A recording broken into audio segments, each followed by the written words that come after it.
don't need no introduction and shit. This is your man 702 Exotic. Make sure you hit that like button, subscribe to the channel if you want to watch another video like this. What's up, everybody? We still here. Had to go to lunch real quick, you know what I mean? But we're back. And we're just gonna play some of this Jesse Michaels. And that's what we got going on today. We got this, and y'all ride with me, man. Ride with me, because that's what we're gonna be rocking with. We're gonna be rocking with a little bit of Jesse Michaels, and that's what we got, along with quite a bit of work to do, right? Quite a bit of work to do. Thank you for stopping by. UK Medical 420 in the building. I love when you guys come in and hit that like button automatically. It's amazing, man. Thank you for the love. Thank you for the love. So no further ado, man. We gonna get to it. I got a lot of work to do, so we gonna get into it. Jesse Michaels. All right, whole interview, amazing. Let's go, baby. Let's go. Connection, I think, is really fascinating. And then as a final one, I don't know.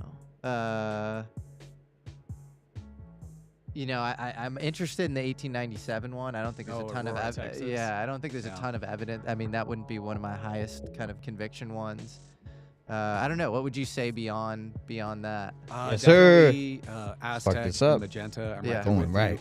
Kecksburg as well. I love the 1974 Coyame, New Mexico crash. There's not a ton of supporting evidence, but the story there, if true, is very, very disturbing. Yep. And also pretty interesting, just the way that apparently the Deneb report is a CIA-directed logistics plan like the OGA would do to gather rapid reaction teams and assets to go retrieve the craft, as well as providing overhead intelligence of the Mexican team. Back, baby. The craft. That's a great case. Apparently the Mexican team was either killed by a CBR or by a leak within the craft, or the Americans killed them, which is far more likely in my opinion. Yeah. Maybe that ties over in the Sentinels of Ether.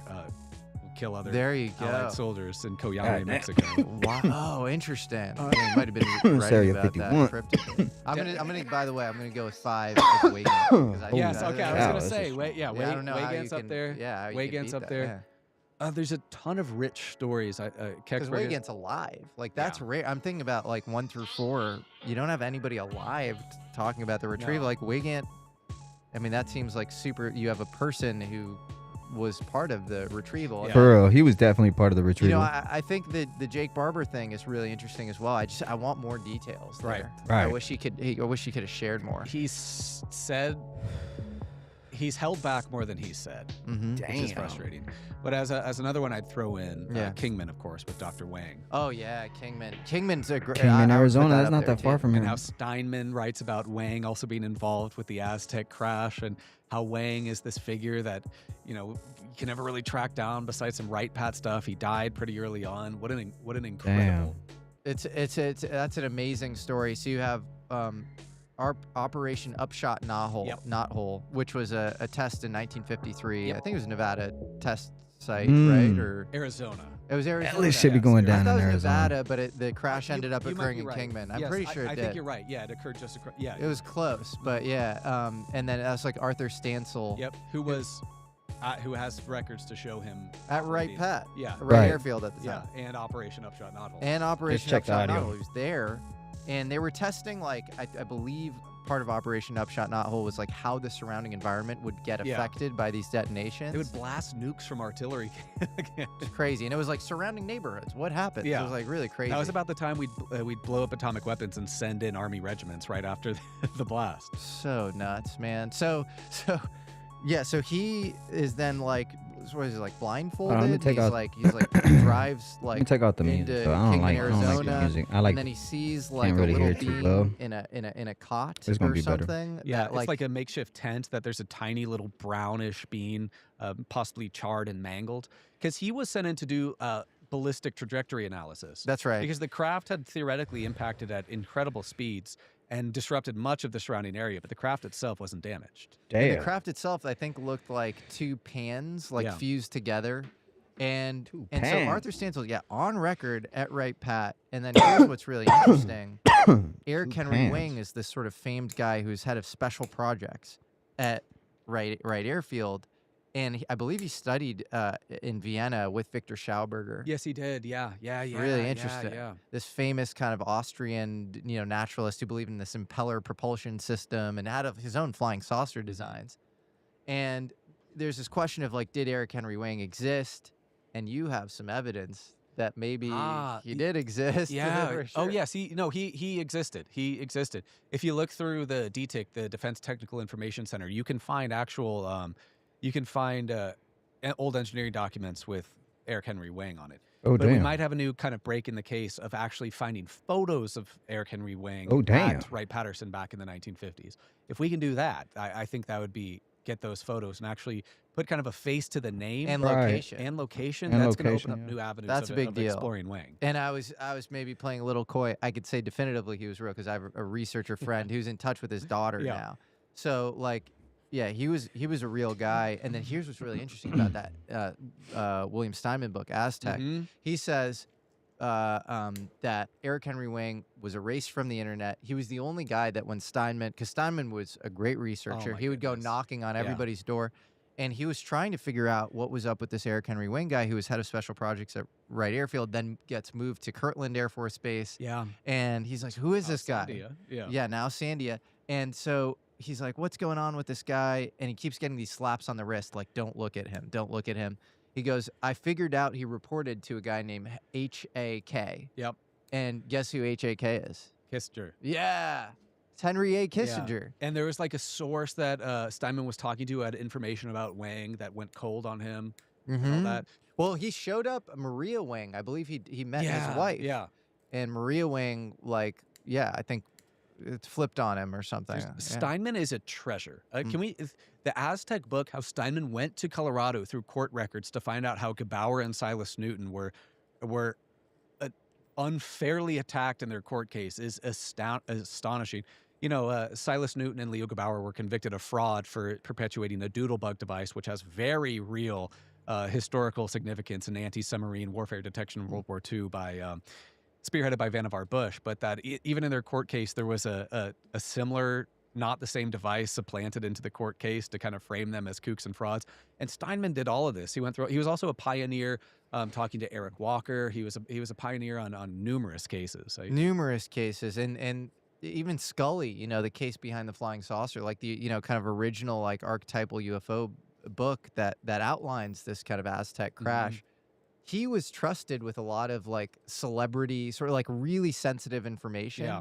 And so whoever Dr. G was, this sort of like, Consortium of scientists. Yeah, exactly. All of whom worked on anti-submarine programs under Vannevar Bush. So wild. So wild. Yeah. Scott and Suzanne Ramsey they deserve all the credit for digging up this like kind of like short list of like 8 to 9 scientists that likely are being represented in this pseudonym Dr. G. Yeah. And they're getting in touch with Silas Newton. Silas Newton, by the way, was worth, I don't know if you know this, $20 million at the time. Really rich oil God man. damn. Yeah. So that's like a few $100 million now. Yeah. And pro golfer too. I didn't know Holy that. cow. He was That's like amazing. a pro or semi-pro golfer. So no reason to lie about, no reason to con anybody with a doodle For real, bug. for No real. reason to lie about. You gotta lie to the nobody. UFO You got crash. $100 million, But also in their bro. What do you got court to lie case, for? Gebauer and Newton summoned multiple witnesses who spoke to the doodlebug's efficacy in finding oil deposits under their system. I can't remember the exact acronym. I think it was like MAP or something, but like a magnetic resonance thing to detect cavities underground that they actually found success with. Yeah, interesting. Well, I know he was really interested in magnetism. Yes, Yeah. yes. And Silas Newton in his diaries would talk about Wilbert B. Smith, Canadian radio engineer who spearheaded Canada's first project on UFOs, who was told by Robert Sarbacher, a consultant to the Defense Research Board, spearheaded by Vannevar Bush, that UFOs existed, that their modus operandi was unknown, but efforts were going under Vannevar Bush to study them, and it was the most highly kept secret in the United States government, classified even higher than the Manhattan Project. All these sort of Or the nukes. interconnected things that are so interesting. So interesting. I think, I wonder if one of these people, like Sarbacher has a son. Yeah. And I wonder if we could get in touch with I'd him. like to. I always try and talk to people's kids. Like I've tried to get in contact with Dr. Eric Walker's kids. Yeah. Just no avail. Don't hear anything. So, what are all of the locations Yeah. in the U.S. that you think house UFOs? So it seems like if we're looking at the continental United States, there's a big divide, right? There's the west of the country, which has lower population density, which seems more suitable to RDT&E work, research, development, test, and evaluation. You have massive ranges, Dugway and the Nevada Test and Training Range, on which you can test derivative technologies. If we're looking out east, of course, we talked about the AUTEC, Atlantic Undersea Test and Evaluation Command, which is a Navy major range and test facility base. Patuxent River as well. I think whistleblower Matthew Brown talked about Amentum hangars at Patuxent River housing some anomalous stuff. And remember, EG&G eventually transitioned into Patuxent River. Wasn't Sal Pais also Pax River? Yeah, he was at Pax River when he filed his patents. Yeah, and his patents seem like how a UFO might work. Yeah, like an internal mass production the hell? triangular craft. Mm-hmm. Yeah, that's weird. And with Matthew Brown, I'm not sure I agree with him about Amentum hangars. Part of what I have come to strongly believe and would contest with that statement is I think the owners of the hangars are FFRDCs. They're the ones who manage it. Interesting. Yeah, MITRE hangar, yes, but this is part of a theory I have about why the Kona Blue PSAP failed. I think there's a very strict chain of command. People say legacy programs have no oversight. I disagree completely. I think they have alternative oversight that is extremely strictly managed, and I don't think contractors are necessarily allowed to have hangars storing craft. I think it is the FFRDCs because it's that GOCO government-owned contractor-operated method that, you know, if crap really hits the fan, the USG can take possession of it if it needs to. And you wouldn't think the DoD or IC would allow technologies and craft of unknown origins to sit in contractor hands uncontested. But so Pax River, I'd imagine MITRE has quite a bit of involvement out there in Pax River. The crown jewel of out east is Crystal City in Virginia. There was one firsthand legacy guy, a friend of mine I was speaking to once, and he said that the answer to most of what you're looking for is in Crystal City, Virginia. Really? Crystal City houses 8 of 10 of the U.S.'s biggest defense contractors, numerous FFRDCs. This Crystal City in Arlington? Or? Yeah, near Arlington. Yeah. And then, of course, you got that Chantilly region with the NRO headquarters and SAIC headquarters and all that. But I imagine Crystal City is likely where, I guess, the lifeblood of legacy programs is executed, the framework, the agreements, what contractors are rotated through, what programs are rotated through, where a lot of the bigot list access is handled. And isn't John Peterson based out there? The kind of the Arlington Institute, futuristic studies or whatever. Yeah, and of course BDM McLean was out there where the Advanced Theoretical Physics Working Group was held. And interesting. So that's where that group was with Hal Puthoff and Oki Shannon, kind of looking into UFOs. And then under Washington D.C., the Pentagon, I have reason to believe there's a very large underground facility, not the NMCC, the National Something Command Center, the NMCC. It's not that. It's there's one acronym he don't know. Deep beneath the Pentagon, that one likely acronym he don't know. houses some sort of very clandestine office that, at least in years past, would manually process read-on access to USAPs. A weird place deep under the Pentagon. There's some interesting data to confirm its existence, but it's still contested.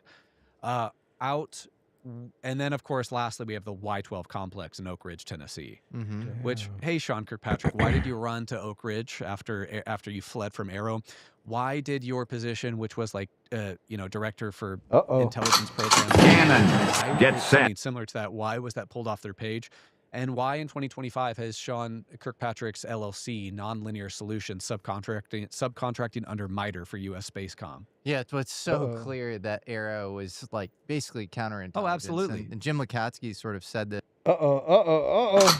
Cannon, get set. This on this last weaponized podcast, but it's like, I mean, I think Glenn Gaffney, who's the director of science and technology for the CIA, was on the board of Arrow. Like, he might still be, for all I know. It's sort of. It's like the Carlyle group, or Ronald Moultrie of the Carlyle group, helping set up Arrow, and he and Sean Kirkpatrick are kind of smirking at each other, saying, "There's nothing to UFOs." And speaking of Cannon, get set. Somebody scrubbing their resume. You pointed this out in a great video. Ronald Moultrie, basically created the auspices under which Arrow was created. Also, was a board director of Battelle Memorial Institute and deleted that off his LinkedIn. Scrubbed it. And part of the Carlyle group. Yeah, that's right. I think, don't quote me on it, but I'm almost positive he was also part of MITRE. That's crazy. MITRE will show up everywhere and anywhere. With Sean Kirkpatrick, I'm not sure if he had exposure to legacy programs before his work at Arrow. One could probably argue with his positions in Spacecom and with intelligence, he might have been exposed to programs of IMINT or SIGINT satellites and overhead collection platforms actually collecting UFOs. There's a big misconception there, by the way. People think that, like, the overhead satellites, NRO satellites are just picking up live feeds of UFOs. No, this stuff is all parsed into data. All the data is transmitted from the satellites electronically. So a program like Immaculate Constellation or a legacy program satellite, because Immaculate Constellation isn't a legacy program. It was a reactionary USAP established in 2017, would clip out data that would probably depict anomalies like a UFO and sequester it into IMCOM or another legacy program site. So who knows if Sean Kirkpatrick had previous exposure to UFO legacy programs, but a strong argument could be made that whilst he was head of Arrow, he was retroactively briefed into various aspects of legacy programs, so he would know what to lie about in the Arrow historical report. Yeah, and I think the larger point is like there's just such a conflict of interest. Yeah. Like, if you have some independent review board, like for the people of the U.S. around whether there is non-human intelligence, any of this stuff exists, don't pick the guy who at 17 won an award from the DOE. Loki, what up, champ? I see you. And ever since has been doing contract work. Loki Green Thumb, I see you, like, champ. Pick somebody who's gonna be impartial. It's senior research scientist to SAIC too. Yeah, there you with go. NRO. Specifically, I think back to then you must ask the question, what did Arrow lie about in that testimony? One specific example we know for a fact that was lied about in Arrow Historical Report Volume 1 was Michael Herrera's testimony. We actually pried his MFR from Arrow, his Memorandum for Record, because the Arrow Historical Report said Herrera spoke about an extraterrestrial spacecraft and U.S. Special Forces, neither of which he spoke about. So if Sean Kirkpatrick was retroactively briefed into parts of legacy programs just to know enough to, obfuscate the report, that means if he lied about Herrera's testimony, does he have knowledge of direct action crash retrieval personnel? Interesting. Yeah, and you have meetings, pictures of him in like a meeting with Brandon Fugel, giving like the one yeah, weird kind of look over his shoulder at the guy who's taking the photo of him. Yeah. And so clearly he was being briefed on some of this stuff, earlier than he likes to admit. And anybody who talks to him says he's awful. Yeah, he repugnant. And he seems like you just you mentioned this as well in your video. He will adamantly say extraterrestrial. Yes. He will never say non-human. Yes. Where, maybe we don't have a smoking gun that these things are from another specific planet. Yeah, remember that David Grush B-roll footage with Ross Coulthart when he speaks about biologics, he says presumably extraterrestrial, but not a for sure confirmation. That's why they say non-human. Presumably extraterrestrial, but not for sure. Yeah. No, I mean, I think it's hard to know. I think maybe the biggest misconception of all in this whole disclosure conversation is the idea that the government has a monopoly on metaphysical truth. Right. Like there's somebody there who like has this core theory of how the world works that is way more accurate than somebody on the outside. I think they have a ton of asymmetric data on this issue for sure. And a lot of it is worthy of disclosure, and this needs to be, outside of stuff that's like extremely, like weaponizable at like low cost or whatever. Like everything else should be like completely disclosed. It's the nature of reality. But like we would still have to piece together the nature of reality. Right. I don't think the government's sitting on that. No, it seems like their entire, as David Grush says, asymmetrical warfare advantages and feudalistic dominance. Yes. That's what they're not out there philosophizing as to like the larger truths of these beings. Speaking of Sean Kirkpatrick, I'm reminded to when Susan Go was asked by a FOIA researcher or somebody if they could amend her statement about no extraterrestrials to include non-human intelligence, to which she said, no, you absolutely cannot amend my statement to include we have no evidence of non-human intelligence. What a piece of work. That's the woman who crazy. controls the lease of Sean Kirkpatrick. Well, if that's not a tell, I don't know what is. Like that's crazy. That shows a lot of insecurity. Right. But we were talking about facilities. And she ran PSYOP stuff. Yeah, like, she around, wrote like, papers on PSYOPs. Just like Sean Kirkpatrick wrote papers on influence of people in like social networks and stuff. It's like social engineering. Yeah, sort of. just like Arrow hired Sandcorp, which specializes in insider threat protection and whistleblower leaks. Tim Phillips went blabbering on a podcast saying Sandcorp was hired to connect Arrow to subject matter experts. That's not in Sandcorp's scope of operations, so I'm not sure I believe that. But yeah, Arrow was doing all sorts of dubious activities. Don't you find yourself caught though sometimes between these obfuscators of truth who are clearly bad actors, like everybody we just mentioned, clearly a bad actor, and then some people on the pro UFO side who also seem like they're at times bad actors. Yeah, and so it's like this weird. You're like flanked by like bad vibes. it's a minefield. It's a minefield, and then you ask the question like, are we being led down this path where like the whole framework of how we're thinking about this is like messed up because you clearly do have bad actors on both sides. I think so. Yeah.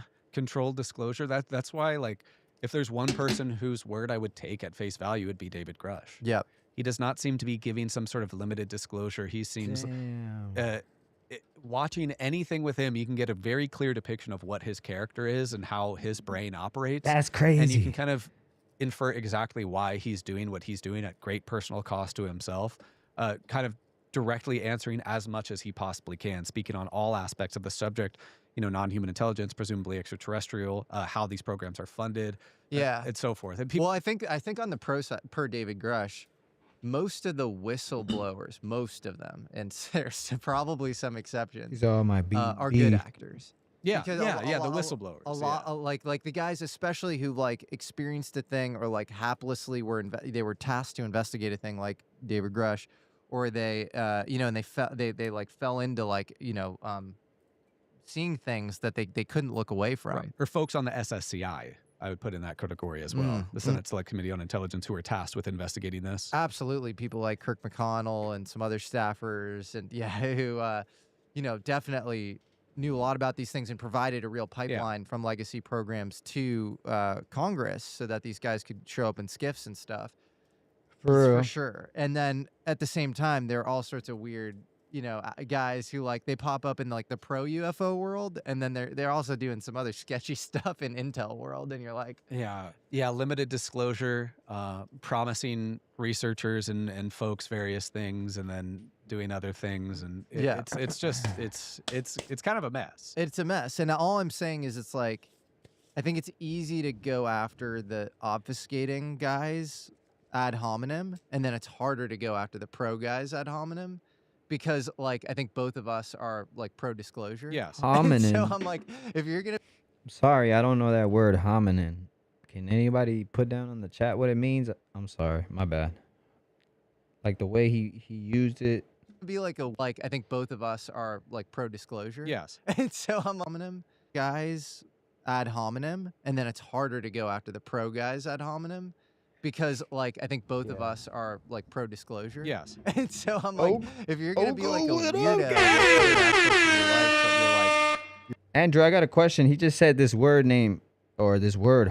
I didn't know what it is right here. This one. Obfuscating guys ad hominem, and then it's harder to go after the pro guys ad hominem. Never heard of that word. What does that mean? Because, like, I think both of us are, like, pro-disclosure. Yes. And so I'm like, if you're going to be, like, a weirdo in, like, other aspects of your life, but you're, like, you're pushing like the nature of reality are the stakes. Yeah. I don't fucking care about your like other weird shit. Yeah. I'm not gonna get caught up in that because I'm gonna get distracted from the truth if I get caught up in that. Well, the thing about like I think Carl Nell, who's always been, to me a good guy, and like I've enjoyed my interactions with him. I find him to be extremely intellectually just brilliant. But he just went on a podcast and he said disclosure is dead. I guess the postulate I've got is that this recent cycle of disclosure that we might say started in 2017 with the Navy videos and Lou Alzheimer. Damn, it's been that long? Holy shit. As a whistleblower making various assertions. 2017, it's been that long, that cycle of disclosure is effectively ended with the failure to pass the UAP Disclosure Act, and with sort of the fourth or third in a series of hearings on the topic that I think increasingly have moved the needle less and less. And I think you are going to end up there if you attempt to do the managed disclosure thing is the most Sisyphean exercise. And like, I think maybe the most telling thing. So then now it's up to the people to just keep pushing on the disclosure so they could disclose more and more and more. The not this last congressional testimony with Dylan Borland, but the one before that, the closed one with like Elizondo, Avi Loeb, and Eric Davis. Eric Davis said the NHI themselves are controlling disclosure. Yeah. Which is this logical fallacy. Like, how do you control disclosure in a world where those superior beings exist? Yeah. They're obviously going to be managing the process. Boy, that event was a mess, was it not? That was a total mess. photograph and The crop circle or whatever. Gosh, yeah, and yeah. Speaking of Eric Davis, it's the same thing. I think he's provided some extremely valuable intelligence. I think the fundamental facts of the Wilson Davis memo are very true in the sense that Thomas Wilson was denied access into legacy programs while deputy director of the DIA. But then, like, I believe that Eric Davis has lied to my face about the success of derivative technologies and alien reproduction vehicles. I think he has, as close as we are now, told me outright fallacies about that, and whether it's he's just too proud to admit that he doesn't understand the science, or more likely, in my opinion, it's a classic program protection strategy. It seems like with a lot of the most famous characters in this subspace, their disclosures come with strings attached, or some things pocketed away or compartmentalized or half-true or hidden truths. It's interesting also how like certain cases are like with Eric Davis, he just seems like, you know, I talked to him about the Aztec crash. And he's just so dogmatically opposed to that crash. Right. And if you look at that with an open mind and first principles, in fact, I think on the Wikipedia is still Aztec crash hoax. Yeah. It is like, you know, literally in the name. But then if you look at it with an open mind, you meet Scott and Suzanne Ramsey, who are these really amazing people in North Carolina, independent researchers Shout out who to have North Carolina, small baby. business and have poured, I want to say, $600,000 plus into this investigation over decades. And they have so much evidence. I mean, I went to the crash site with them. Yeah. This thing happened. Something happened there. And I don't know if it's dogmatism. Hey, cheers, on Eric baby. Davis's part. I don't know where he's coming from or what the deal is, but then conversely, he also is very pro the 1954 Del Rio, Texas crash incident, which that's a huge can of worms because there's two crashes there: 1955 Robert Willingham in Del Rio, Texas, and the 1950 Del Rio crash, which is actually El Indio / Guerrero, Texas, Mexico, which is only really talked about in the Eisenhower briefing document of the Majestic 12 documents. So he'll kind of dogmatically shoot down Aztec, but support a very convoluted case without much evidence to. I actually had 7 little beans of the trap house right here. Right here, I had 7 beans of the trap house, and I ended up calling them the Majestic 7. I did a whole special on them. I think it was pretty successful. It was pretty cool. You know, I ended up keeping 1, and that's how I got the Trap House 22. That's the one that turns dark all the time. She gets super dark, black roses in my garden. That's the definition right there. So I got that out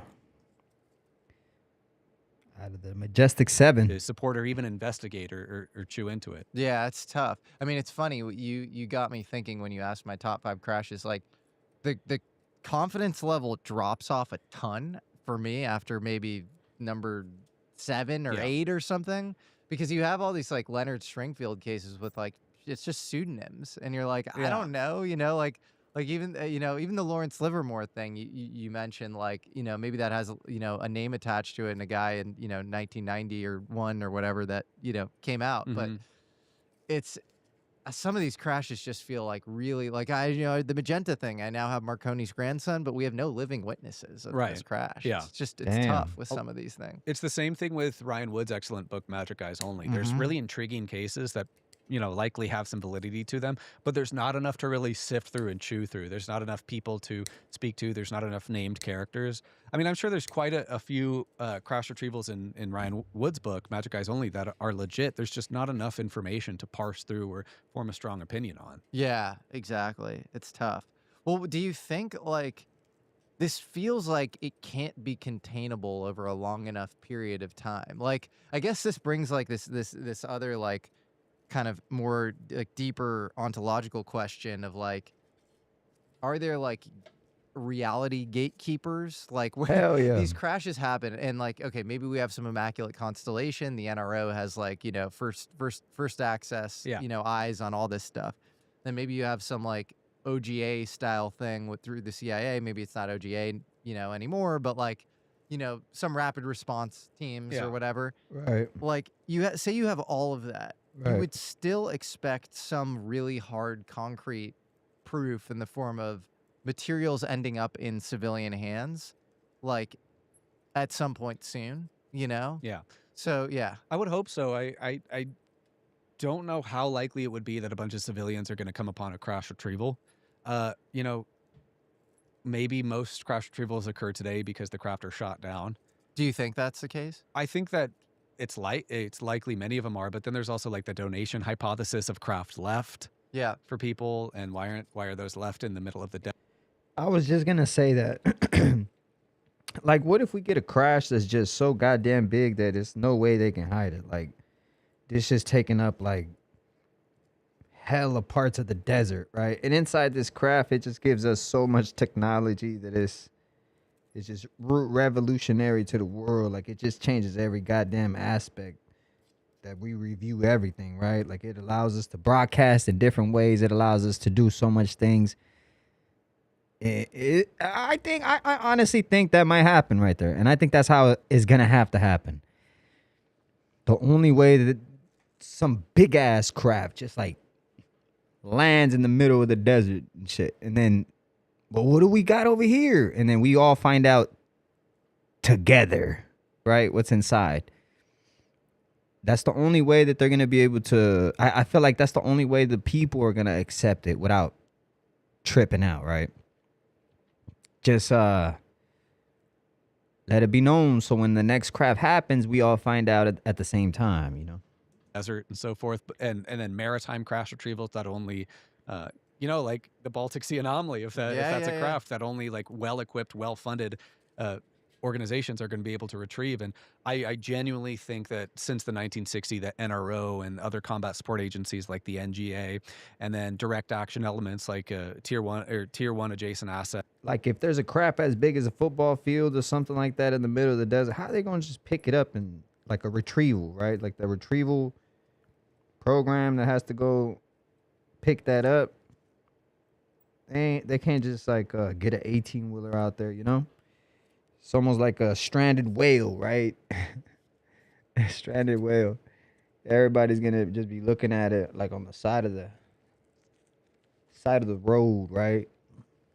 Like, damn.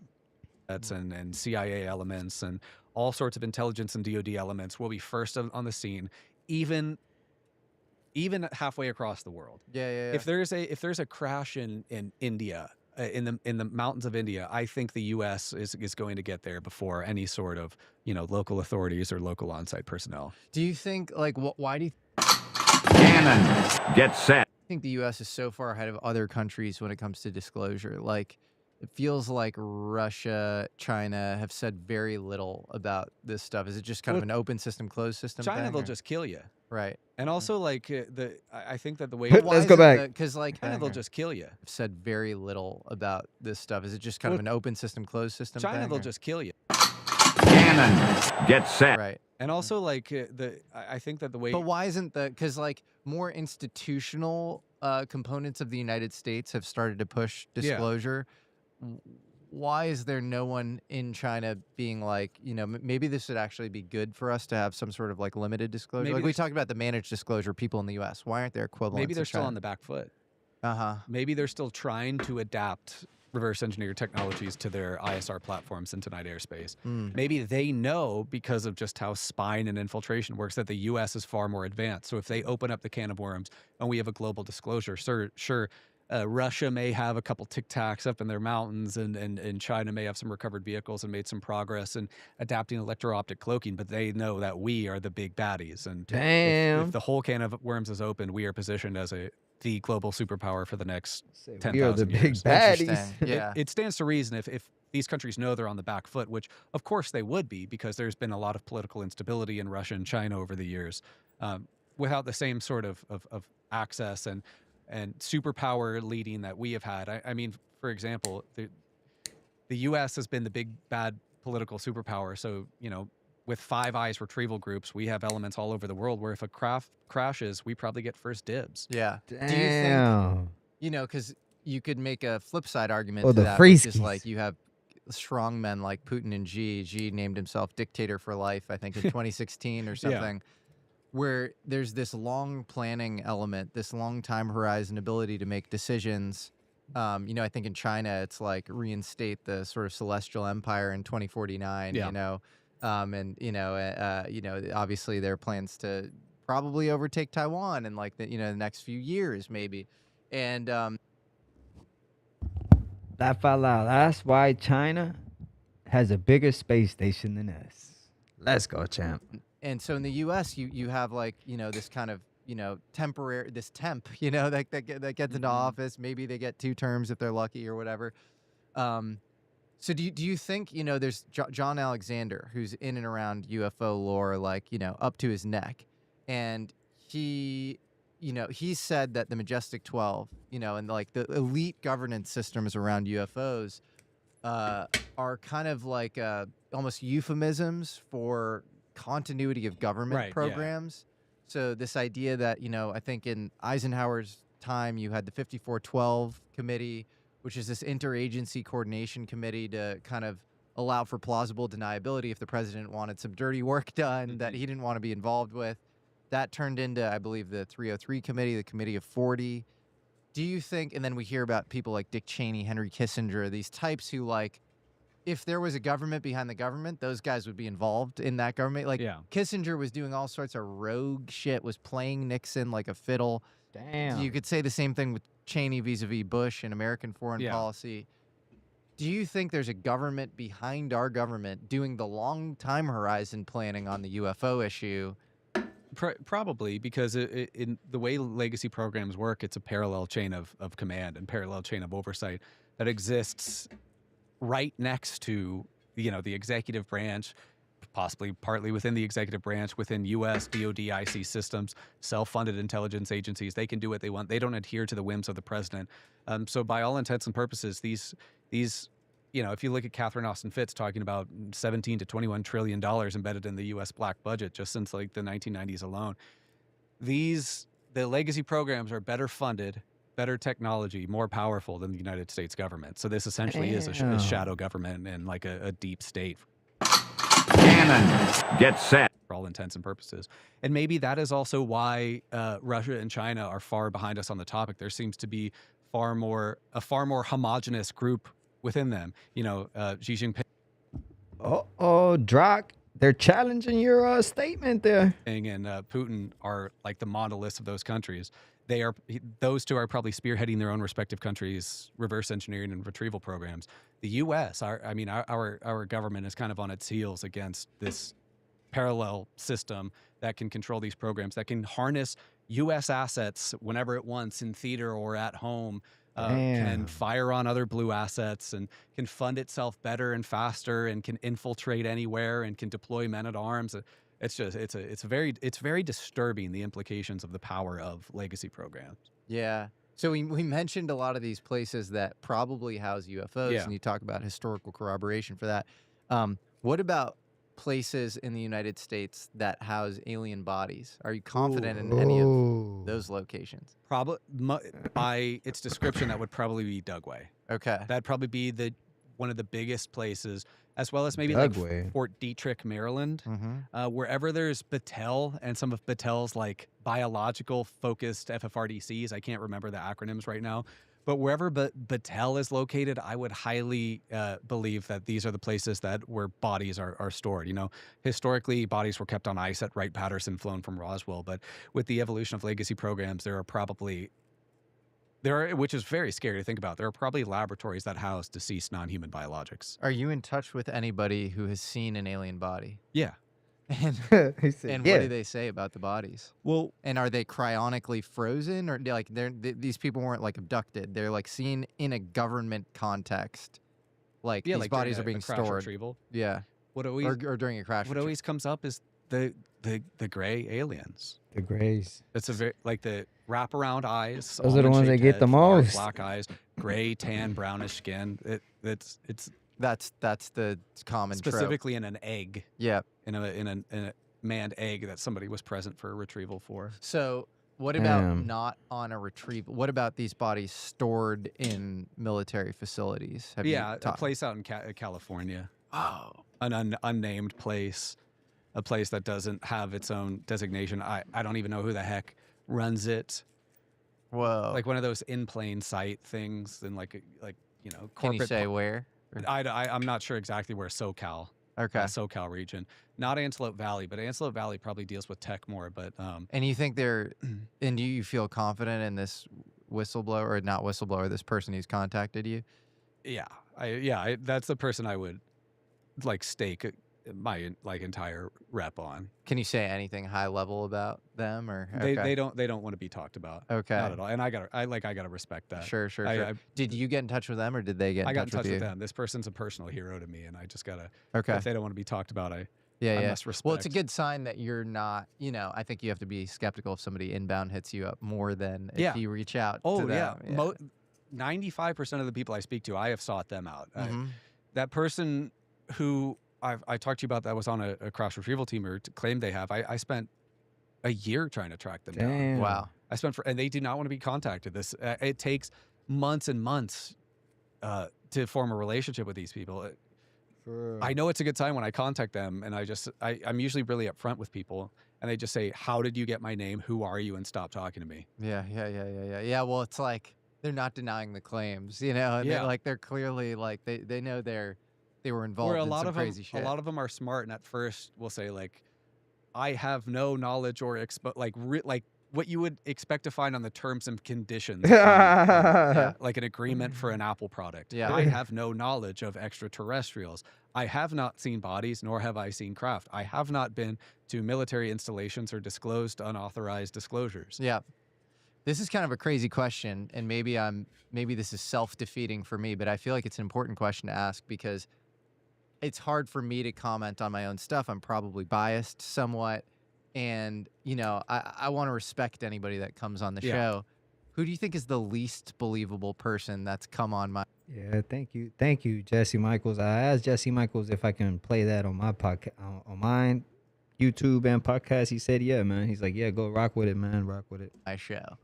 Oh, that's a great question. Because I can ask, you can gas Wow. me up all day, but I want Okay, you. I want you to straw man. Let's chew through that actually, because Yeah. the top three best would be Grush, Malmgren, and Dan Sherman. Uh-huh. Those are the three best. Yeah. Okay, I'm trying to think. Who would be the least? I'm just trying to think who has the most grand claims without I'm trying to parse things into like if they have testimony. I mean, one of Exactly. That's my biggest thing, man. I'll never push something that's like off a TikTok or just some random conspiracy theory. Like, I like to hear who's saying it. What were they involved in doing it? Were they touching it? Were they looking at it? Were they part of the program and all that? I don't like to hear like, oh, he said of he said of he said. Like, nah, I'm good on that, man. I mean, it's fun. I'll entertain it. I'll hear it, but I'm more interested in like who said it. That's why I like to stick to Jesse Michaels, because he'll actually bring up the person who worked on these things or talk about these things or know about these things, that's just kind of hard to even buy into just because he's so matter of fact is Charles Hall. Yep. But that's also partly because it can be difficult to listen to like the droning on Sure. Yeah. about stuff for hours. You weren't there, but no, yeah. That's Top four, Beatrice Yeah. as well is up there. okay. Beatrice, because her That's the lady that studied all them things in the sky. She said that there's like 50,000 things in the sky all the time. hers is so scientifically backed, and Yeah. her research. Top, is so just top beginning. four, Yes, yeah, top as far four. as her testimony, Top four. yeah. Oh, so she's top absolutely. four. Yeah, yeah. Oh, damn, we still on top four. She's amazing. Bottom, gosh, I'm trying to think who else. Yeah, because that lady Beatrice, she studies the sky. So she studies nothing but the sky. That's all she does is study the sky. And she said that there's just like so much shit, and I guess her job is to determine if it's a star or whatever it is, or if it's UFO, UAP, whatever you want to call it. And that's her job. She's found like 50,000 of them things that is just like not Could be UFOs, you know. So scientifically backed, and Yeah. her research. Top, is so just top beginning. 4, Yes, yeah, top as far four. as her Top testimony. four. Yeah. Excellent. Yeah, she's Excellent amazing. testimony. Gosh, I'm trying to think. Perfect. Who else? Of course, I'm also super partial to Randy, just because I Yeah, look yeah, at yeah. Randy What'd he as a say? human. Of course, I'm also super partial to Randy, just because I Yeah, know yeah. Randy as a human and I like him very much. Yep. I'm very partial to Graham Hancock, just because I like his work outside of the space. Yeah, I love Graham. I like Graham Hancock too. His voice is so soothing too when he talks about these things, you know. A classic. It's not an interview. The T. Townsend Brown. Oh, yeah. It's a classic. That's I'm as high conviction as anything. Michael, look at Michael. Look at Jesse. Jesse Michaels, that's his favorite right there. Townsend Brown. Anytime somebody brings up his name, he just lights up. I mean, hey, that's his favorite. Everybody got a favorite. You know what I mean? Thing on that stuff. I love that. I gotta say, mine was Nikola Tesla because he was like to work with electricity. I like electrical. You know, we kind of thought the same. You know, I was. Let me see. Kirk. Oh, yeah. Okay. Because he bullied you, Stephen Greer. I completely. That's a great episode. It's interesting, but he bullied you. But so the weird thing with anybody. They say he looked like a alien himself. Everybody say he's a reptilian. There are very few people. Now that's a conspiracy. I think you're making this point, kind of, who are like fully full of shit. Because even Greer has all sorts of personality issues, you know, and like he's so much ego and like what I want to. Cannon, get set. Be stuck in an elevator with that guy? No, I wouldn't. But you can't throw the baby out with the bathwater. Like he's sitting on a lot of interesting information, anecdotes. Like he was before you. A lot of these guys kind of, you know, sitting in the black in a lot of these programs didn't have anywhere to go, and they went to him. I look at Greer almost like an Anakin Skywalker type character. Yeah. He gave himself to the dark side by believing in his own theories instead of analyzing witness testimony. Damn. To then burn so many people and expose so many people. And Damn. Cannon, get set. We got a lot of shots fired.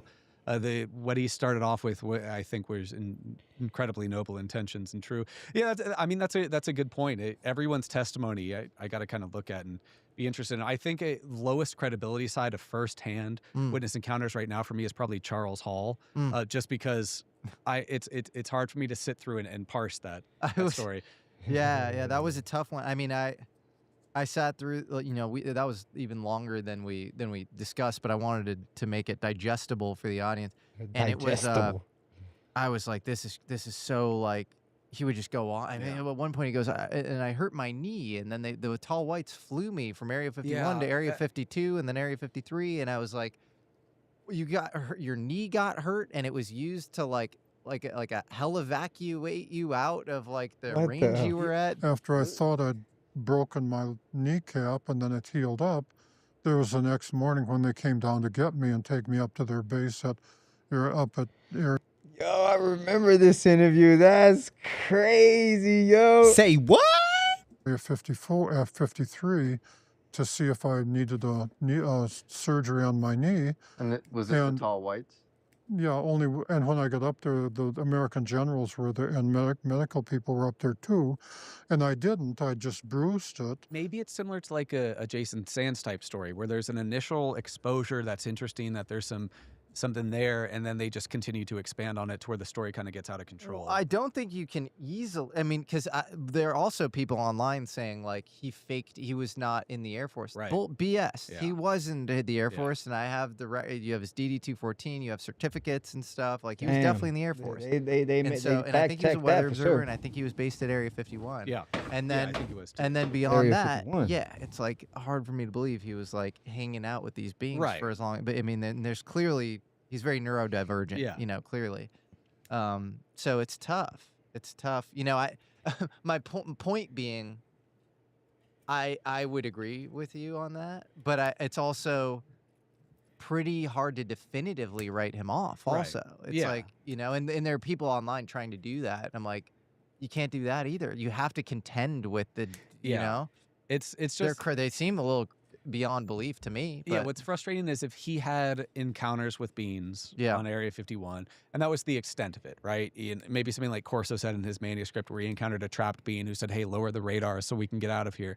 That'd be more believable. But when I know the beings, I hung out with them, they flew me Yeah. around, that's Yeah. when it starts to he had get names for all of them, the teacher and Yeah, the that- arranged for Harry. like, who knows? Maybe he was exposed to them and just kind of got carried away. Well, you mentioned Sherman as one of the top ones. Sherman to me couldn't have been more of kind of opposite vibe of Charles Hall. Charles Hall was like too detailed. Like Yeah. he had an answer for everything. Yeah. I asked him random stuff about, from physics to like their communication patterns, their dialect, like everything. The books they read books apparently. They read like all these things. But they weren't interested in the books on Einstein because they clearly had better, they had better physics or whatever. It was like crazy stuff like that.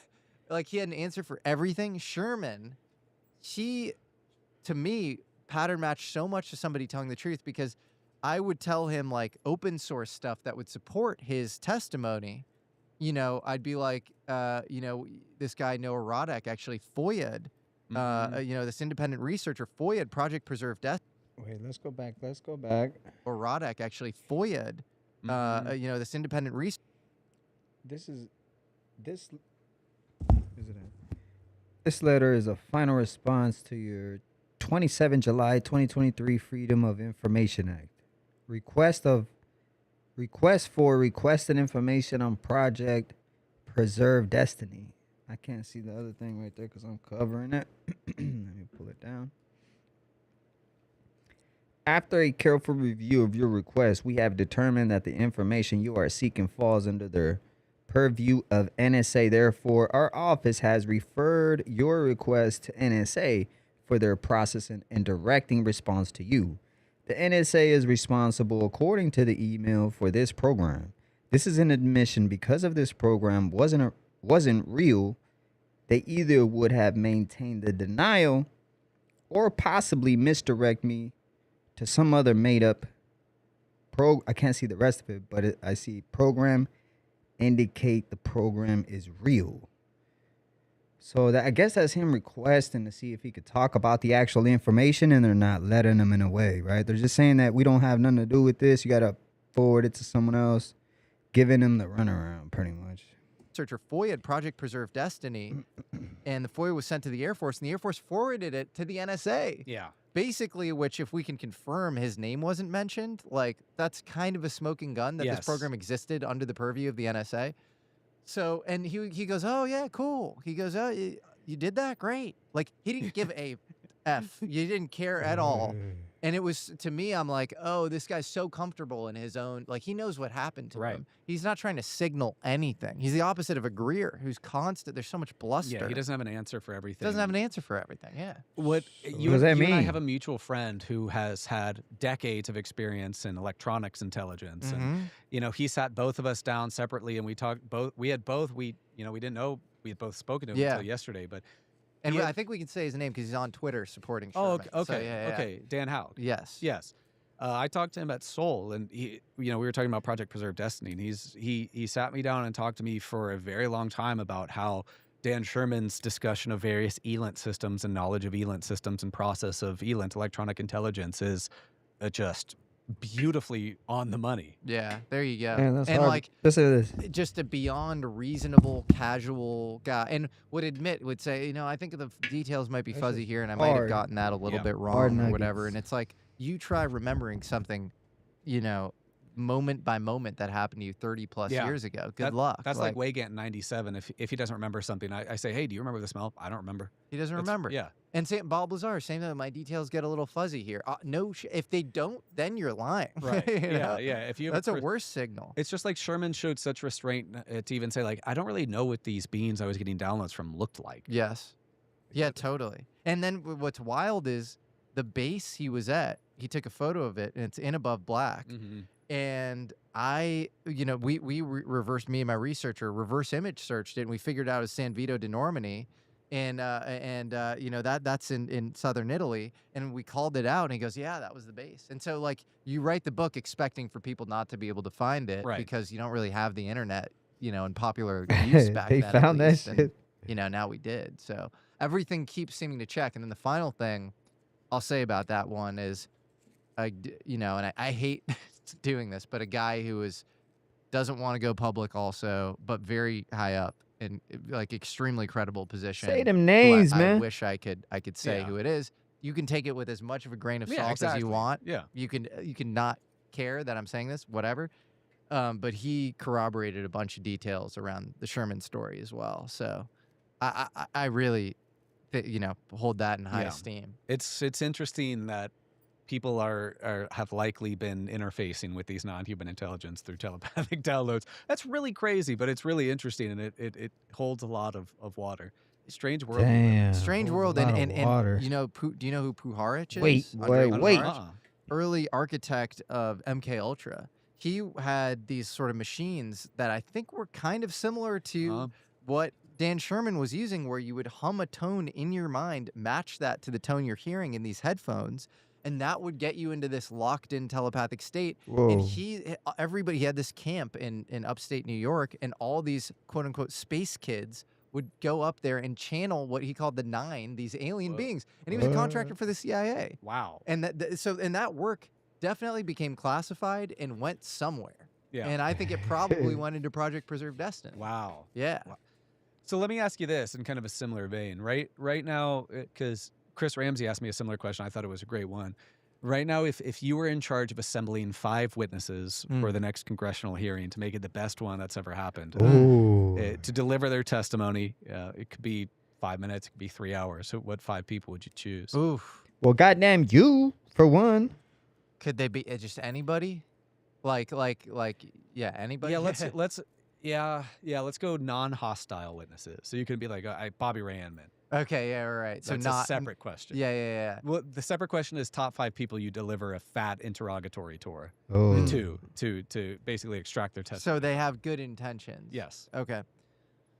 And could they say anything in the actual? Because I'd pick somebody like Rush, but it's tough because half the things were he's let's go to a skiff right now, and I'll tell you. Which, by the way, when people say Grush has no first-hand experience, go back to look in what Moskowitz asked David Grush when Moskowitz said, "Do you have any exposure to overhead collection platforms depicting UFOs?" Grush said, kind of danced around the topic, and then Moskowitz said, "Have you ever seen any overhead collection of UFO crashes?" And he said, "I would have to answer that in a close second." There you go. So yeah, let's do full open disclosure. Right. So they can say whatever. Yes. Okay.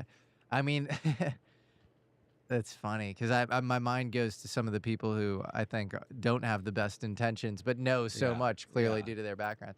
I think people I think Grush has kind of autistic attention to detail.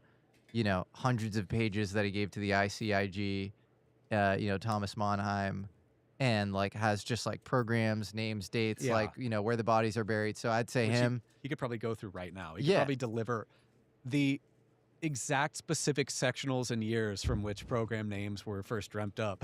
Definitely. Or first created, and he'd be able to name everything off the top of his head. I think, Hal Puthoff would be great. I think he's got way more knowledge than maybe meets the eye. I mean, it's if he's saying definitively the 12 to 15 crafts, on Joe Rogan, it's where are you getting that information? Yeah, and why? Yeah, and where as well. If just 12 to 15, I reckon the 12 to 15 were just the ones he was exposed to. Totally, and he seems to pop up everywhere you look when it comes to UFO science and psi stuff. And psi stuff, which seems to be weirdly interrelated with all this. Remember what Grush said on JRE? They start talking about remote viewing stuff, and David Grush says, well, what if the CIA started looking into this as psi stuff as a possible solution to serve as a key to unlock some stuff we have sitting around in a warehouse? I think that's one of the most poignant things he's ever said that nobody's ever really kind of paid attention to. Interesting. To serve as a key to unlock some stuff we have sitting around in a warehouse. I think that's stuff. All this. Remember what Grush said on Listen to what he said JRE? They start talking about remote viewing stuff, and David Grush says, well, what if the CIA started looking into this as psi stuff as a possible solution to serve as a key to unlock some stuff we have sitting around in a warehouse? I think that's one of the most poignant things he's ever said that nobody's ever really kind of paid attention to. Interesting. So wait, so what would this would be? They were talking about Stargate remote viewing, he and Joe, and Grush proposes the question that maybe these psi programs were taken on by the agency and other intelligence communities as a way to gain a better understanding over the craft technical vehicles we have stored. Just like the guy who came out who said he remote viewed on 3i Atlas and seen all them Dracos that were on that thing. You know, that's a real interview on, I don't know if you guys want to believe it, but on Jaya or whatever it is, something like that.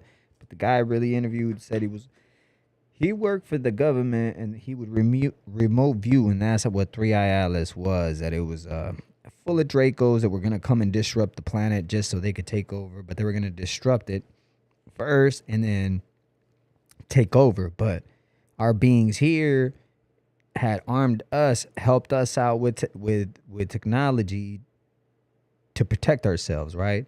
Because they don't want to interfere and make us feel like that we're not capable of taking care of our own selves. So they pretty much gave us technology out of this world so we could take care of ourselves. So to our people, you know, the military is taking care of business, which they are. You know what I mean? You know, they're getting help by these galactic federations, right? So if you think that the government and everybody is bad, hell no, bro. They're getting hooked up with the best to take care of us. And I know this because we hear about it, right? We hear about this through everybody saying that they arm us to help us. You know what I mean? They help us take care of ourselves to be able to protect humanity on this earth. I tell people every day, you guys don't even know. It's like your planet is getting saved every goddamn day, probably. Like, it's some shit going out there, like, that our lives is getting saved by the government, but they're not going to come out and tell you, y'all got saved today. You know what I mean? They're not going to say that, but that's why everybody who knows me, I'm always thankful, blessed, and just happy to be alive, man. I love just to be here because, you know what I mean? Every day we could be dead. Every day we could not be here. You know what I mean? Just something for something that's not even our fault. You know, something that we're just trying to live our life. Some goddamn alien species from another planet just set tripping on us. You know what I mean? And that low key, you know, happens more than we think. They wouldn't make movies. The Men in Black, bro, they out there really protecting the world. You know, checking, making sure people are in check. Now you guys are starting to see that it's kind of being more of a real thing than it was just a movie back in the day. When the Men in Black first came out for the very first time, y'all really thought it was just like a real movie. You never thought that it could be real. Nowadays, if a Men in Black would have came out, they would have said it was a Disclosure. They would have called that Disclosure. You know what I mean? In our warehouses. I mean, that makes total sense. Well, also, look at Puthoff's, you know, he's the founding architect of Stargate, all the psychic spy stuff, and then he moves on to, like, the rest of his career seems really dedicated to the UFO question. Yeah. So I think it has to be connected somehow. And you hear a lot of rumors that they're somehow connected. And look, this is really weird, but, like, okay, if the psi stuff is real, which I think both of us think it is, remote viewing is a real modality. Hell yeah. Then what is happening in reality itself? Like what is like the Archimedes lever of conflict? It's like psychic conflict. Yeah. Which is really weird, right? Yeah. And the lever that the system that allows remote viewing to work and operate it breaks my brain because I'm such a like logistic person. To think about psi principles and stuff. It's such a huge quandary to me. Have you met anybody that discusses timeline management or the ability to see different timelines? Obviously, Bob Lazar, you know, was briefed on Project Looking Glass. Yeah. Which is like the manipulation of timelines. You have Tim Taylor, who, you know, is written about by Diana Pasulka and kind of enters her life. He is part of this quote unquote secret space program, but he kind of thinks of himself as like a adjustment bureau timeline management person. There's been I think I've talked about it before, a testimony I'm not really sure what to do with because I really don't know how to act on it. And again, this can be taken as conjecture because it's just a claim, but it's somebody who claimed whilst they were in naval intelligence, they were part of a program that used like a sphere that was similar to Randy Anderson as basically a remote viewing tool. But that this sphere was basically used to, I guess, like coagulate time onto the Planck scale, looking at time as frames of Planck scale. And combined with like the many worlds interpretation of quantum physics to like view parallel timelines. I don't know what to do with it. It's really complex. Do you know what to do with it? Didn't they have that shit like in the Men in Black? They had that hourglass, that looking glass thing that they would see everything and shit. Send it to me. I'll send it to you because it's very interesting. It's very interesting, but I don't know the validity to it. I've not even begun to start to vet that individual because it's just a really interesting claim that I'm just not sure what to Whoa. do. I'll send that. I'll try and get that guy over. Dude, to you, 'cause I don't know what to do with I it. would be so fascinated. I mean, Matthew Brown also talked about some AI timeline management system that the White House has or whatever. But then that would give some pretty definitive examples about how the universe works, right? AI time management system. Right? Because if you have an AI that can predict future events, we have a pretty deterministic universe, right? Either deterministic or you can kind of move between branches of the multiverse or something. And, who knows? Actually, Hugh Everett, who created the many worlds theories, Everett, many worlds, he went on to work for the Pentagon in nuclear game theory. Really? Yeah. Whoa. Yeah. So maybe there's some sort of weird connection there where, I mean, this is really trippy, weird territory, but like, I think the DOE, so the UFOs and Nukes book talks about like all these guys seeing sort of saucers, discs, Tic Tacs, orbs that seem to like often interfere with nukes. The DOE itself often feels like The planes the of dimensions, center of champ. a lot of people who having spiritual Hell yeah. experiences.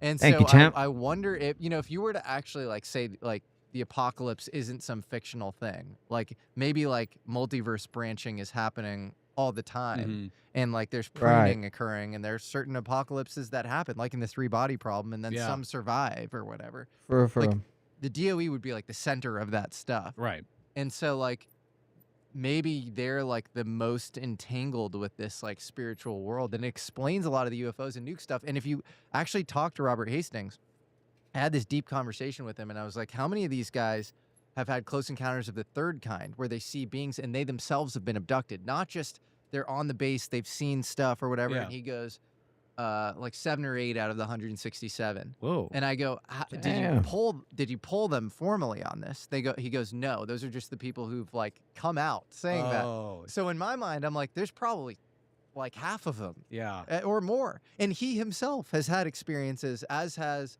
Bob Jacobs. A lot of these guys have had. Mario Woods, I found out, had a childhood experience.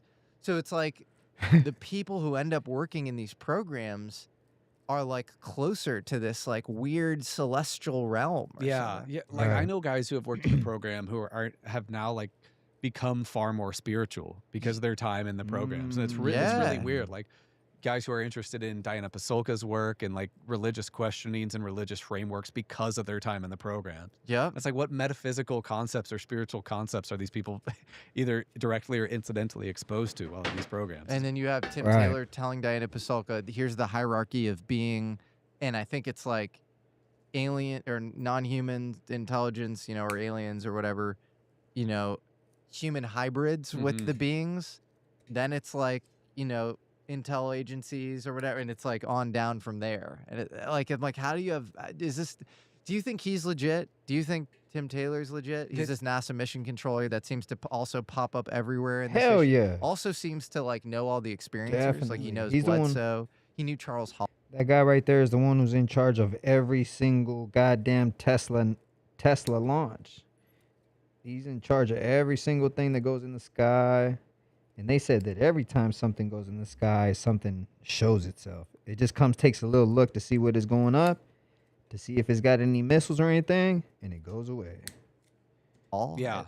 You probably have better knowledge on this than I, because you've spoken to the man. But I wish I did. I wish I got more out of him. Yeah. He seems to be acting on the behalf of a faction. Yeah. Hanging out and getting close with various people.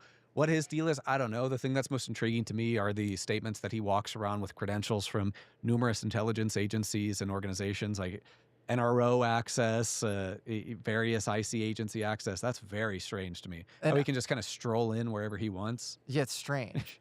And it's, I don't like Wait. Cannon, get set.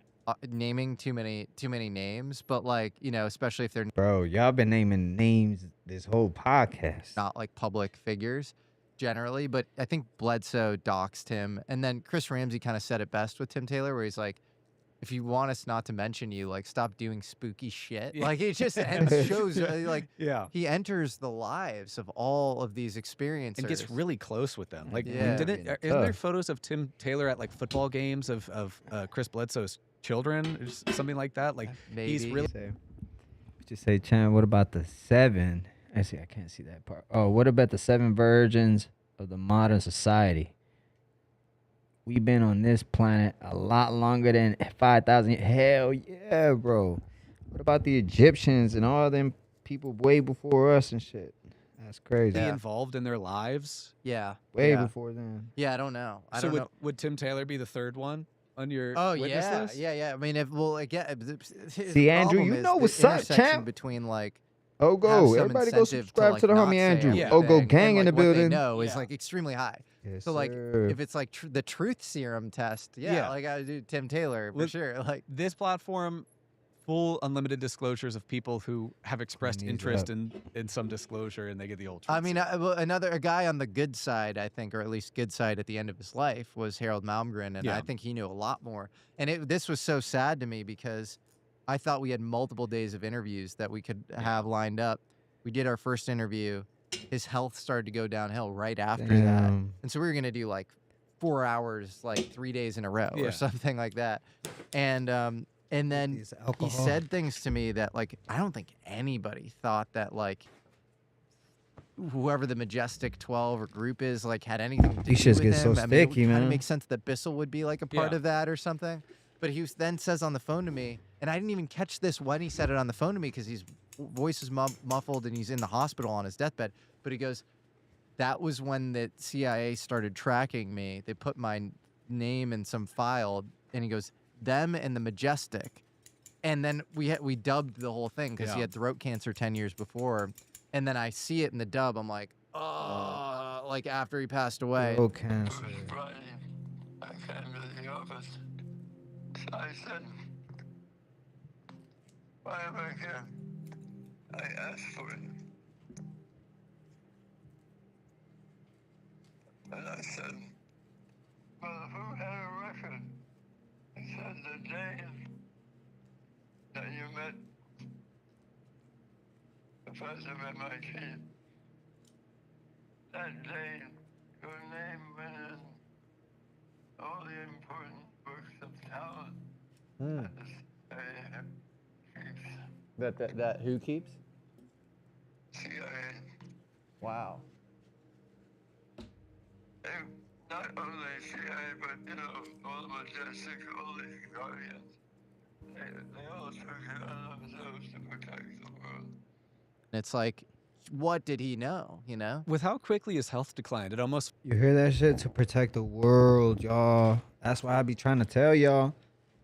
It's the Majestic 7, the people, the men in black, whatever you want to call it. They're out there protecting the world from these other world-like beings, man. Every day. felt like he was willing to kind of let go after he was able to disclose some of that information. You know, you hear a lot of like family members of elderly loved ones who are kind of holding on to say goodbye to their loved ones or, get a final word in. It seemed like him being able to speak about these disclosures with his daughter present, with his family present. It seemed like right after that his health declined. Maybe he was, that's just been something he was holding on to for so long. I think so. I think he was bottling it up, and I think he felt a little bad about some maybe like tangential touch points he had with the program, and I think he just wanted to see more of this stuff out. I wish And, more legacy people had consciences like that. I know. I wish that too. And then I understand if your family's being threatened. Yeah. If you're taking some anthrax booster, and for all you know, it's like, Or you're threatened with inappropriate stuff on your computer or to get your life ruined. who wants to Heck deal with no. that? Yeah. No. Yeah. So, but I do wish more people can. And honestly, you're like my biggest hope as far as like more stuff coming out, because I feel like you're in touch. You're as close to the metal as it gets. Like if somebody has come out. Like often I'll try to make some like beautifully produced thing with them, but I'm not really like you're really like on the front lines trying to get people out over multi-month periods. Yeah. And that's an impressive, I mean, you're really putting yourself in the line of fire, and it's amazing, man. Well, It's I'd like to awesome. provoke more of a reaction from legacy people. Take more of a step against me, and I'd like to see what happens. I'll put this as a call to action for anybody who's had firsthand legacy exposure. Please contact me at uapgroup@protonmail.com. My wish isn't to get people public, like to make videos about them. If they want to, and I've vetted them properly, sure, we'll do a project together. But my initial thing is to collect their testimony and get it to the right people, of people who can do actionable things with that testimony. And what's the goal at that point? If it's not to bring everybody out to the public necessarily, but it's to kind of force, is it like executive action? Or? Yeah, executive administrative action. I think there can be an impetus where, things like the administration, they have a preponderance of evidence and whistleblowers to where they need to take action and bring these programs under congressional oversight. And that is when a disclosure will occur. And I think that is when a disclosure of a non-human intelligence and active programs to reverse engineer and exploit materials. But hey, we're doing this, but the technologies are still held up in the black budget. That's fine. If the U.S. receives a disclosure that non-human intelligence is here, it's been interacting with humanity for a long time, like Carl Nell says, we actively have crafts and we're actively figuring out how to work various systems with them. But we're not going to tell you exactly what we're doing with them, because that's a national security concern. That is a fine medium for the vast majority of the American public. Like there doesn't, and I wouldn't even, you don't need to, it's the same thing with kind of what most people talk about. You don't need to disclose the specifics behind the technology, because you don't need bad faith actors creating a flux liner and ramming it into New York and creating it, turning New York into like a wasteland. For sure.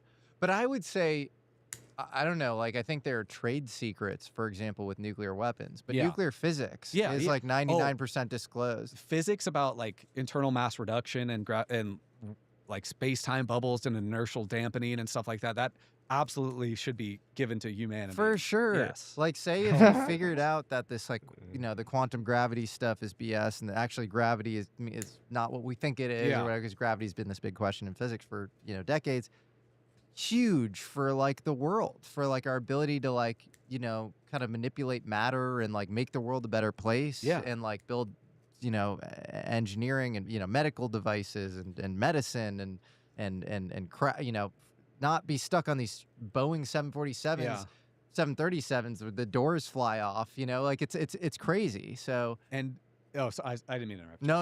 I was ranting. I was just going to say, and if, there's 0-point energy systems that have been and could be exploited somehow, that is an absolute humanitarian crime to keep from people. It is. I mean, do you think we do have that? Because that seems to be the implication of a lot of these, Dylan Borland literally said it, the most classified thing, most sensitive thing is not the craft, it's the energy system. Yeah.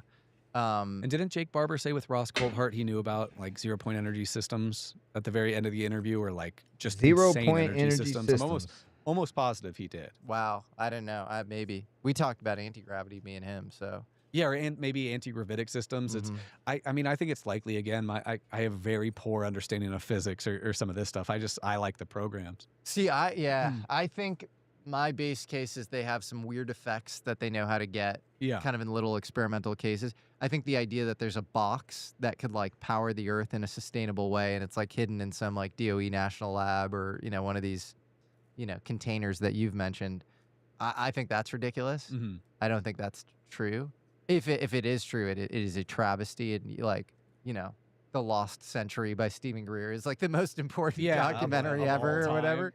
But I have trouble believing that. I think it's somewhere in the middle where you have these like physics effects that they've proven, like the Byfield-Brown effect, for example, that I covered, where like I'm pretty high confidence that there's a there. And you have Carl Nell, who ran a $2 billion P&L, CTO of like basically a Northrop subsidiary, saying, watch Jesse's video on Thomas Townsend Brown. Jesse's done a number of podcasts looking into Townsend Brown and some other very interesting, like heretical technologies. So I'd invite people unsolicited plug to check out some of Jesse's podcasts. You have the lead electrostatics guy at NASA, Charles Bueller. Oh, yeah. Leaving NASA and starting his own company, Exodus Space, based on propellantless propulsion, which he attributes to Thomas Townsend Brown. He's had access to a vacuum chamber for 20 years and like says he's replicated this like, you know, a ton of times. So you have so much evidence to me that that is real. And then even that, it's like, are you hiding, you know, I don't even the line between that and then the Mark McCandlish, like alien reproduction vehicles, like we have workable craft that uses, you know, anti-gravity. I don't know. I don't know. I think that at least copycat vehicles and like the subject of alien reproduction vehicles, I think that is definitely a thing. Yeah. People often ask the question, if alien reproduction vehicles exist, you know, why is the F-16 engaging with enemy assets and not a TR-3B? Well, I think a strong argument can be made that with alien reproduction vehicles, there's probably a very select number, and the technology is probably so sensitive and probably not adapted perfectly, kind of what you're talking about, copying certain aspects and getting weird physics effect, that these sorts of craft and these sorts of platforms are relegated only to the blackest of programs for ISR purposes. You know, I mentioned earlier, like, the founding of the, I think the NRO is so important to this whole conversation of UFO legacy programs. The NRO was founded to get American intelligence in denied airspaces because we knew that nuclear war with the Soviets would lead to mutually assured destruction. So there was a huge advantage in defensive reconnaissance to find out where Soviet radar, Soviet nuclear sites, and perform ISR of adversaries in denied airspaces grew like exponentially in importance. So, I mean, if you have a TR-3B that can travel to Russia instantaneously and then render itself invisible on any sort of detection system, whether it's radar, whether it's human eyes, and to gather intelligence from 100 feet away from a Russian ICBM silo, that is invaluable. Seems like it. And I think the B-2 stealth bomber was like the last classified vehicle that was then declassified. So, or am I wrong was it about the B-21 Raider, or was the Raider ever even like inherently classified? I don't think it was classified. Okay. I think we all know about the B-21 Raider, and that's like an official thing. So maybe I'm wrong. No, I think you might be right, because there was the SR-71U2 A-12 Ox cart. Yep. And now, of course, F-117 was classified for a little bit. Held at Tonopah Test Range. Yep. And that crashed in Bakersfield in 1986 or something, and then people started. But I think the B-2 is the last, like, classified then declassified. Yeah. So we've got to have stuff after that. Like, come on. It's not just like F-22s, F-35s. You know, we've got to have, I think the strongest use case are triangles. Yeah. I mean, I know numerous people who have seen triangles on launch pads at Groom Lake, or, you know, Roger Castle, 150 feet away from a giant rotating triangle whose characteristics are almost exactly similar to TR-3B. The triangle story, and that's a great thing you broke with Castle, like that story comes up time and time again. There even as like ancillary parts of other stories, like Randy Anderson, who you broke as well, like with the Area 51, he claimed he saw triangles taking off from Area 51. Triangles stored at DOE-owned lands across the Nevada Test and Training Range. Yeah, Dylan Borland triangle, the Belgian Wave were triangles, and I wonder if that, you know, had something to do with, you know, maybe that was actually just terrestrial tech, like American technology. I mean, Edgar Fouché gets a ton of flack for not producing claims for his testimony, and like, I get it. What's he going to do? Wheel a TR-3B out? But I still think his testimony has so much incredible juice to it and aspects and things that I think are inherently true. For example, back in 1998, Edgar Fouché was talking about TR-3B.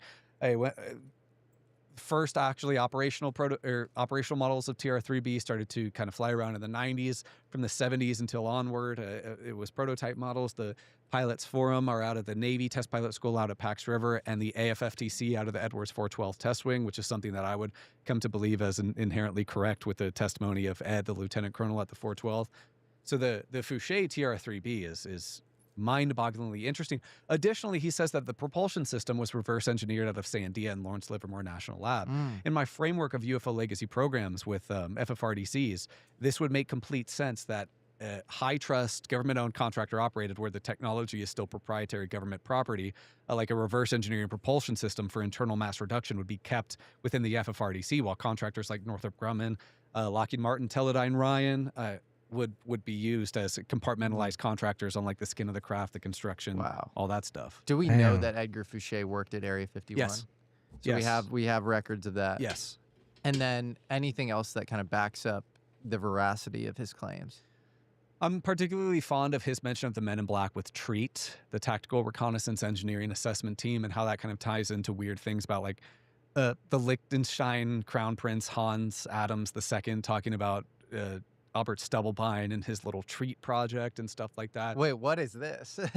I'm There's so an lost too. old- I gotta find it, 'cause I'm this looking was- at. this I had was to like look a- up like a- what are we? What are we talking about? Adams to Stephen Greer, I think, email in the 90s, or maybe it was reversed. But where Adams, I have it in my, I think it's my TR3B video on triangles, but Hans Adams talking about like a TREAT existing under Albert Stubblebine, who of course was head of U.S. Army INSCOM and was obsessed with psychic spy stuff, and also was tasked with the Intelligence Support Activity, ISA, which is now a JSOC unit. What did he mean when he said treat? Like TREAT, like a Men in Black type thing. My brain is fuzzy on the exact context around Hans Adams saying Stubblebine and his TREAT organization, so I have to reference my video for the exact specifics. But that's an interesting thing. Fouché was at Area 51. I'm trying to think what else. I mean, the spinning Mercury was also mentioned in Die Glocke. Yeah. You know, the Kammlerstab context, Yeah. where you had rotating spinning Mercury, according to this Polish journalist Igor Witkowski, and you had Ernest Grawitz, and you know this kind of head of SS medical stuff under Joseph Mengele, and or maybe he was actually Mengele might have reported to him. I don't know. You might be right. And then who else? Oh, Walter Gerlach, this guy studying anti-gravity in the German context at a Anti-gravity. nearby university, was also working on Die Glocke.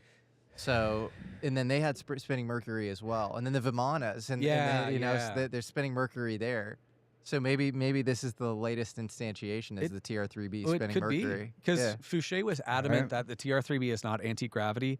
It's internal mass reduction. It's to reduce the mass of the TR3B by, I think, 89%. And then various propulsion systems propel it, and can indefinitely loiter, go in low Earth orbit. He said that the program was spearheaded by NRO, CIA, and NSA, which, of course, to me, that fully checks out. I'm trying to think what else, because his 1998 International UFO Conference or Congress, I can't remember what the acronym stands for. That 1998 presentation is fantastic, because Fouché delivers his disclosures as well as like the amalgamation of his 5 close friends and sources' disclosures on TR3B. And Fouché himself stated he had seen the craft twice, once in Edwards Air Force Base and once somewhere else. I can't quite remember.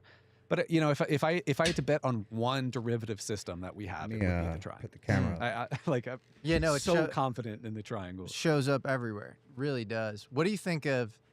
Maybe we can wrap up with this crazy story of Dan Barish, because I find him so fascinating. So this is a story after Bob Lazar, but at S4 Area 51, and there's these crafts and these beings. Who is he, and what did he experience? So he's an alleged microbiologist out at S4 who interfaced with the J-Rod, a recovered living extraterrestrial entity that was housed at 6 layers under Area 51 S4, under all the weird craft storage and Project down Looking too Glass, goddamn all that long, weird huh? stuff, and that there was basically a containment sphere where he would go interface with this being and extract its blood for tissue sampling. And he gave like a super long interview talking about the exact biological systems of this creature's blood. It's either the greatest LARP of all time, or maybe there's something to it, or maybe I don't know. It's either the greatest LARP of all time, or there's something to it. Have you seen? I think his name's Brian Jackson. Yes. This UFO researcher, and he gives a presentation on Dan Barish. There's some weird stories around Dan Barish where I think his godfather was Mike McConnell, who was Mike McConnell. Yeah, director of the NSA, and there's something around Mike McConnell's son dying in a freak accident, and I don't know if Brian Jackson Take this sweater off. It's getting hot. Sure about this or what, but he thinks that it's almost like Mike McConnell takes in Dan Barish as this godson, really important person to him, and places him on all these special projects and almost views him like a son. like sees him as having like soul swapped or something with little his son or toasty. something. Something's very strange. That's so bizarre because Admiral Mike McConnell is somebody I would say with almost like as high secondhand certainty as you could have was involved in the programs. This is where things get really weird because John Lear is on record saying in an interview, like, I helped, get Bob Lazar a job at S4 Area 51 damn, Bob Lear. because this was all part of this limited disclosure plan because Yeah. we knew that we could, Bob Lazar was discreditable. We could say that he owned a brothel and that he faked his educational credentials and all this stuff. And he said that he was asked to Out do here in this Vegas, he probably at the owned a behest brothel. of a Majestic 12 member named Mike McClellan. Yeah, But I wonder if it's Mike McConnell it could have been Mike McConnell. because there's the S4 Area 51 connection Yeah. with Dan Barish. Yeah, which, even outside of Bob Lazar and Dan Barish, I'm like fully convinced that S4 is a real place, and Are you? not on Tonopah, but S4 right by Papoose Lake. I am Got to too. keep your neck up like this. You got to trim up here because your neck Dan will Barish, hurt. his You story should be is so down like this interesting. all day. I'm not you sure have what to make of it. the Brian stiffest Jackson's neck doing great ever, work bro. on Barish. Looking down. The Night Shift channel with You need to with, trade like up here, be trimming Clint up here and- like and this. Xander You know what I Jones. mean? They're super into Dan Barish. And then when I was hanging out with Chris Ramsey, he showed me the most bizarre videos of Dan Barish and his wife, like vlogs of the most weird, possibly agency coded like What? things of all time, where his wife will like show an Orange Crush soda and almost give like what seems like agency keywords or something. Implying maybe Dan Barish and his wife are absolutely bonkers, or maybe she's his handler. I don't know. The story is so bizarre, and there's a lot to chew through. That's why I'm glad people are doing good work and looking through his story, because there's actually quite a bit to chew through. And of course, J-Rod, the story doesn't just stop there with Dan Barish, but also goes back to Bill Uhouse, who claimed at Area 51 auxiliary sites there was basically a ARV or extraterrestrial vehicle simulator built off the Kingman crash, and that a recovered biologic called J-Rod was stored at one of the auxiliary facilities. Oh, Salute Bill, to you J-Rod. got I don't know if it was before or after, because I think the primary Bill Uhouse interview before he died was mid 2000s, and Dan Barish's interview was like 2003, 2004, right? I His think main that's interview. right. Yeah. So without knowing those dates for certain, Bill Uhouse could have just ripped off Dan Barish, but I'm not 100% sure on whose disclosures came first. Well, that's interesting. I mean, the fact that they're backing each other up probably. I mean, who knows if it's uncorrelated, but with all this S4 stuff, this is why we need Project Gravatar. yeah, exactly. This is why Luigi has to get your has to come movie through. done, man. Which, yeah, you and I both have a lot of faith in Luigi. We kind of talked about the project is incredible. I talked about how there are likely like underground sites, SAP-F, stiffs, subterranean facilities, or DUMs built using disguised like foliage, disguised mountains, maybe even projections, and Luigi painstakingly tries to show how like foliage is rearranged around S4 sites and stuff like that to build a very compelling case of exactly where S4 is. And that's another thing where like Area 51 was probably not ever really talked about before Bob Lazar. Right. Then S4 definitely wasn't talked about. Right. I think there's some argument that Area 51 was mentioned in some magazine or something, obscure magazine. Yeah. Bob Lazar probably didn't have access to that. I think, it's clear that he was there. But then the fact that, if we're going to get any corroboration on S4 from that movie, that's a big deal. Right. And some people like to try and say that Bob Lazar ripped off the S4 name off of Tonopah Test Range, because just east of Tonopah Test Range is an outdoor site called S4 that Janet Airlines, Janet Airlines, the famous red striped airline, flies to Area 51, Area 6, which is by the Yucca Mountain Flat, which has a Lockheed Martin-owned aerial operations facility that does work for DTRA, for DARPA, for like the NRO, the NGA, which is really weird. Almost nobody knows about this Area 6. Again, it's on the Yucca Flat, and that's a Lockheed Martin aerial operations facility. It's super, super, super kind of like held lock and key. And then Janet also flies to Tonopah Test Range. And Janet also drops employees off at Tonopah Test Range to the area, or to the S4 site there. And apparently, according to Lazy G Ranch, which is a great blog that actually tracks like FFA, flight radar and stuff of Janet Airlines and so forth, Employees on the S4 area of Tonopah Test Range have to be taken there directly from Janet and cannot drive on site like other employees at Tonopah can. That's a bit strange, isn't it? And another, where we first hear about Janet Airlines, Bob Lazar. Yeah, because Janet Airlines, that's not a disputable thing. Janet Airlines is you can go on YouTube right now and look up Janet Airlines and look at flights. Was that publicly known before? I don't know. Bob Lazar, I don't know. Another interesting. I would thing go on the website to look into. oldestsearch.com and in quotations do Janet Ooh, Airlines. I love that. That's a cool oldestsearch.com. Yeah, Let's to get see a resource. Yeah, for to see if UFO there were any researchers. early mentions of Janet Airlines. Yeah, because Lazy G Ranch does a very good kind of breakdown. So all across the Nevada test There site, it whether is, it's S4, oldest whether it's Area search. 6, whether it's Tonopah, Hmm. whether it's Area 51, the infrastructure is there. The underground infrastructure is there to house Alfred O'Donnell's craft, to house rapid reaction response teams that get in private jets and fly to go take care of retrieval operations, to house Bob Lazar and 9 recovered craft. It has the infrastructure to do so. where do you think things are headed with UFO disclosure? Do you think things are bursting at the seams and we get a lot more kind of spontaneous disclosure? Do you think we get some slow-rolled, managed thing? Do you think the subject dies out? What do you think happens? It's not going to die out. I disagree with Carl now quite a bit when he says that his current, the current like carefully managed 2017 originating disclosure campaign is kind of dead. Maybe that specific limited disclosure campaign, but I disagree with sort of demeaning comments like that. I think as long as you have somebody like Dave Grush in a driver's seat, actively pushing and actively engaged in the topic, things are looking good. I think there's there's been an impetus in public opinion on the topic. More and more people are getting engaged, and even though there may be some questionable characters in films like The Age of Disclosure and maybe some opinions I don't agree with, and it might be framed a little weird, I do think documentaries like that are going to be great to get the public more in tuned, because if people are watching like Marco Rubio, Put this who, camera back. UFO heads who are deep in the subject have known he's had an interest in the subject since 2017 and has employed his staff at the SSCI and others to go find more about whistleblowers for him. So that guy's a coward for not staking his political career when he's been well known into the subject since 2017. Maybe a coward's a strong word. Maybe he just hasn't had an avenue which to affect things. But Marco Rubio is known about the topic.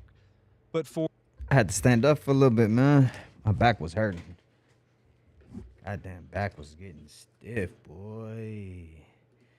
Getting stiff, boy. What y'all doing, man? What y'all got going on today? What y'all rocking with, man? See if anybody else is on right now. Beans is on. Let's go in this and then see what everybody else got going on. We'll see y'all in a little bit. In a little while. All right, till the next time, man. Peace.